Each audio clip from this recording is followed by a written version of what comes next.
C'est de démontrer aussi la versatilité de votre plume. Et présentement, vous travaillez sur un projet, encore une fois, pour les enfants.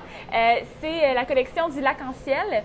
Et puis, le troisième tome sortira sous peu, c'est ça? Oui, c'est ça. Le monde du lac en ciel, ça, c'est un monde un petit peu style Alice qui traverse le miroir. Parce que c'est un lac, peut-être, disons que c'est le lac Hertel, tiens, Oui. je ne le nommerai pas, là, mais je ne l'ai pas nommé.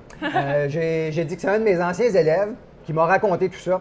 Alors, c'est mon ancien élève s'est trouvé à être projeté dans le lac, puis à manquer de se noyer dans le lac. Mais il a finalement traversé le lac et il a trouvé en dessous du lac un espèce de monde caché, un monde perdu, un monde mystérieux. Alors, c'est le plaisir de mettre un milieu un peu fantastique à partir de quelque chose de quotidien. À l'extérieur, c'est le milieu ordinaire, la vie courante, la vie de tous les jours. Puis de l'autre bord du lac, c'est un monde complètement différent où les animaux, la nature a évolué de façon différente. Puis on retrouve, mettons, sur la couverture, vous voyez une espèce d'animal, c'est à moitié un castor, à moitié un porc-épic, c'est un casse-pic. Alors, je m'amuse à inventer toutes sortes de mots. Créer votre vocabulaire. Le lac en ciel, ça ressemble à arc-en-ciel. Mais en fait, c'est parce que quand on traverse le lac et qu'on regarde au-dessus de nous, c'est le lac qui est au-dessus de nous. Pour une raison ou pour une autre, l'eau ne tombe pas. Ça fait comme un toit mouvant, chatoyant. Oui. Et le lac est dans le ciel, le lac en ciel.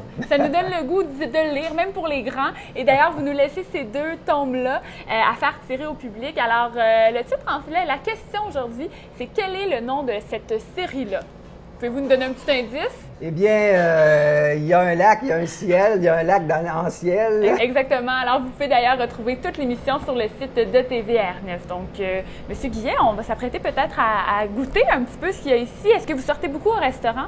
Ah, ben, on fait beaucoup de choses chez nous aussi, Okay. là, hein, parce qu'on a le panier bio qu'on va chercher, puis le fournisseur de viande bio, alors on aime ça. Mais oui, j'aime découvrir des nouveaux endroits. C'est la première fois que je viens ici, là, j'ai hâte de voir ça. Monsieur Guillet, il y a un livre qui a attiré mon attention, c'est Eau de vie, on est à l'eau vive. Donc, c'est un recueil de nouvelles que vous avez publié? Oui, bien en fait, on est plusieurs auteurs.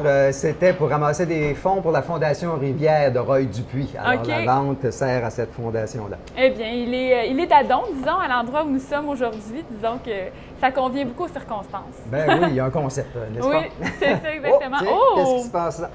Oh là là! Miam! Donc ici, on a un trio indien, Oui. filet de lentilles, légumes bengalais, riz basmati.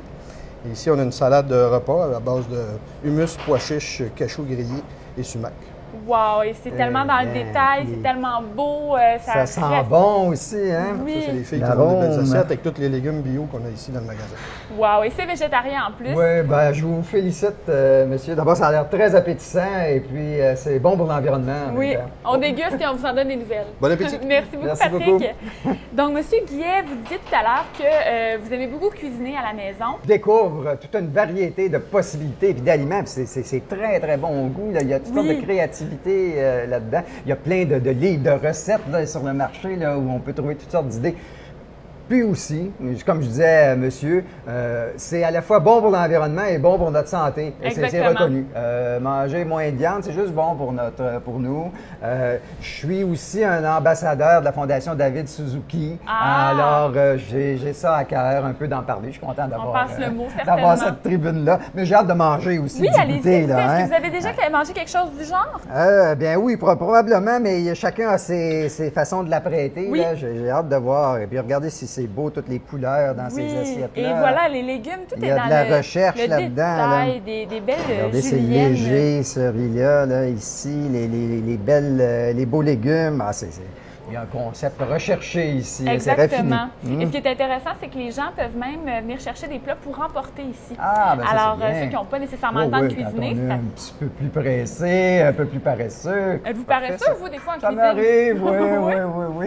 Ça donne quoi quand M. Guillet est paresseux? Qu'est-ce que vous cuisinez rapidement? Je fais souvent des mets à la papa où je mélange toutes sortes de choses, mais c'est peut-être un petit peu moins raffiné comme présentation. Vous appelez ça des mets à la papa? Des mets à la papa, oui, c'est une vieille blague avec mes enfants. Bon.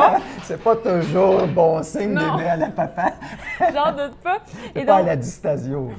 Et puis, est-ce que vous vous permettez beaucoup de viande? Est-ce que c'est tellement bon? Est-ce que vous en permettez souvent ou vous essayez d'éviter le plus possible? Bien, ce qu'on veut à ce moment-là, c'est, chez nous en tout cas, là, ce qu'on prend chez nous, c'est de la viande qui vient de producteurs bio, qui vient en fait de Pike River, et puis les légumes, le panier bio, lui, vient de Notre-Dame de Stanbridge. Donc, on essaie d'avoir des choses pas si loin de chez nous, là, moins de problèmes de transport, puis des animaux bien traités. Oui. Je trouve ça important parce que, dans le fond, on fait partie de la nature. Je trouve que c'est de se respecter soi-même que de respecter les autres êtres vivants.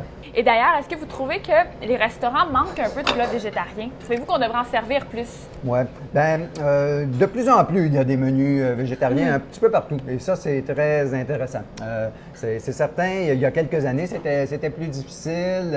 On était plus limité, mais c'était un peu souvent la même chose ou quelque chose d'un peu sec ou préparé à la vitesse. Mais maintenant, regardez ça, c'est merveilleux. Wow. Là, hein? C'est appétissant. Là. Et je suis persuadée qu'un fanatique de viande, on lui donnerait ça sans lui dire, puis franchement, il ne verrait pas de différence nécessairement, dans le sens où c'est tellement savoureux qu'on n'y pense même pas. Oui. Dans le fond, il serait épaté, je pense. Oui.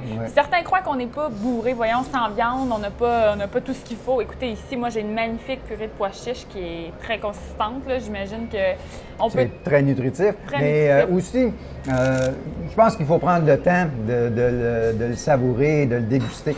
Ça fait partie un peu d'un rythme de vie aussi. On a tendance à manger notre hamburger à toute vitesse puis d'aller retourner dans nos folles occupations qui nous apparaissent si importantes. Là. Oui. Mais je pense que c'est bien de s'arrêter, prendre le temps de le déguster puis de jaser là, en bonne compagnie. Ça fait partie d'un art de vivre en même temps. Est-ce que c'est pas cher habituellement, c'est moins cher de cuisiner de façon végétarienne. Est-ce qu'on est toujours obligé de travailler? C'est une philosophie de vie en même temps, là, de se courir constamment. Là. Il y a un peu de temps à prendre pour préparer les choses, puis ensuite pour prendre le temps de les apprécier. Puis c'est peut-être plus important ça que de les consommer tout le temps au centre d'achat. C'est ma minute philosophique. Bon, alors on partage ça aujourd'hui. Vous dites que vous avez 3 enfants. J'imagine que vous, les repas chez vous, c'est toujours très animé, hein? Ça l'est moins, parce que mes 3 enfants, maintenant, elles sont partis de la maison depuis l'année passée. Alors, heureusement, on se retrouve assez souvent. On se retrouve assez régulièrement. Je trouve que c'est important. Ces trois enfants qui sont très, très énergiques, très chaleureux. Alors, oui, ça a toujours été une belle vie de famille. Je pense que on a la chance d'avoir ça, évidemment. Là. Il y a toutes sortes de gens qui peuvent avoir toutes sortes de difficultés. Mais c'est, encore une fois, je le dis, là, l'important dans tout ça, on parle de nature puis de respecter la nature, mais en partant, c'est donc l'importance de mettre les vraies valeurs et les relations humaines en font partie. Je pense que c'est ça aussi, la littérature. Je fais un détour pour revenir à la littérature. Allez-y, ça m'aide tous ces sujets-là. Dans la littérature, qu'est-ce qui nous touche? C'est quand on sent quelque chose qui est humain, qui est senti, qui est vrai, qui est pas juste de l'épate. Qui est authentique. Oui.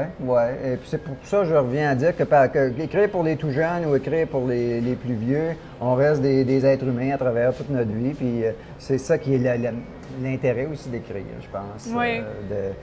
D'aller chercher un petit peu ces émotions-là. Puis c'est agréable quand on voit que d'autres peuvent les partager. Là. Exactement. Puis bon, vous avez été enseignant pendant de nombreuses années. Aujourd'hui, j'ai le goût de vous faire jouer à l'élève un peu. J'ai préparé un quiz. J'espère que je vais avoir une bonne note. On va regarder ça. J'ai entendu dire que vous étiez aussi un fanatique du recyclage. Ah ben oui. Oui. Alors, je vous donne des matières ici et vous me dites si elles sont recyclables ou non. OK? Alors, attendez, je vais prendre mon couteau oui, aussi. allez-y. Ah oui. Oh là! Allez-y. Oh, regarde. Donc, est-ce que vous pensez que le styromousse, on met ça dans le bac de recyclage? Non?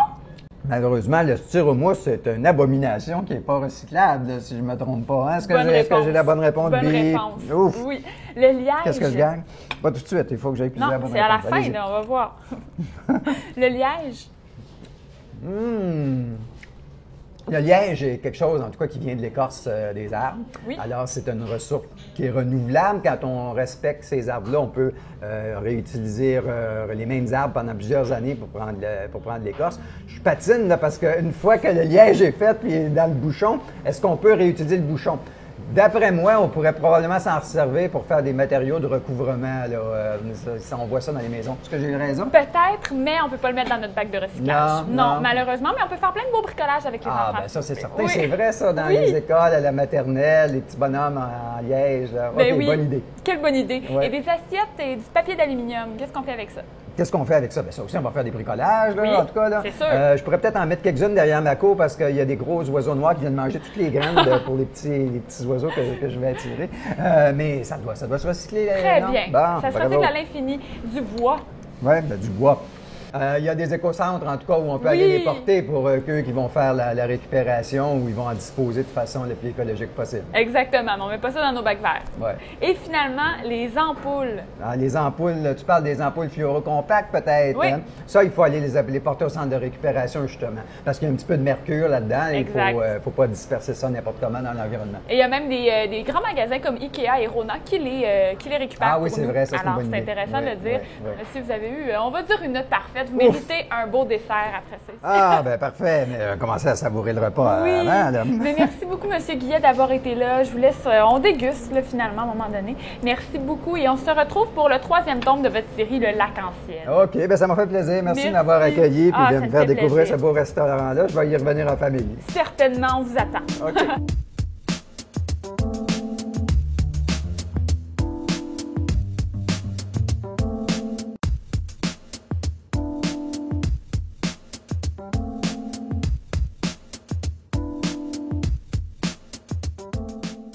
C'est ainsi que ça se conclut, en espérant vous avoir donné le goût de prendre soin de vous et de l'environnement qui vous entoure. Si vous avez envie de nous écrire pour nous faire part de vos commentaires et suggestions, vous pouvez le faire directement sur la page Facebook Les mots à la bouche ou encore nous écrire à l'adresse qui figure au bas de l'écran. Sur ce, on se retrouve la semaine prochaine à la prestigieuse Auberge Enfield en compagnie de l'humoriste Stéphane Fallu. Soyez là! Pour écrire de l'humour, c'est quand même un métier particulier. Un auteur de roman ne peut pas nécessairement écrire de l'humour. C'est pas le même truc parce que tu sais, je connais moi j'ai essayé d'écrire un livre, ça c'est un travail qui est laborieux et peut-être un moment donné plus tard là. Mais écrire de l'humour, c'est quelque chose de particulier parce que un humour c'est un 7 minutes souvent un numéro. C'est un 7 minutes début fin, mais c'est une histoire, hein? C'est comme un scénario de film, tu commences, t'as l'intrigue, t'as la finale. Puis moi, je pense écrire des gags, c'est souvent dans la vie de tous les jours, c'est de l'observation. Tu sais, à partir d'aujourd'hui, peut-être que je vais écrire un texte en m'en venant. La route était fermée avec une rallonge que tu fais. C'est parce que les rallonges, là, c'est au Québec, mais tu t'inspires tout le temps d'une situation. J'ai comme qui peut peur arriver. là, du prochain spectacle. Non, je vais être Il va y avoir super une fille gentil. à la voix rauque malade qui fait une entrevue. Mais avec... j'aime ça faire une entrevue avec Caroline Néron. Ouais, oui, ça me fait j'adore. du bien. C'est Tu vas super. appeler tes bijoux, comment ça va? Ça va super bien, justement, c'était tout fin cette année. Collection tendance.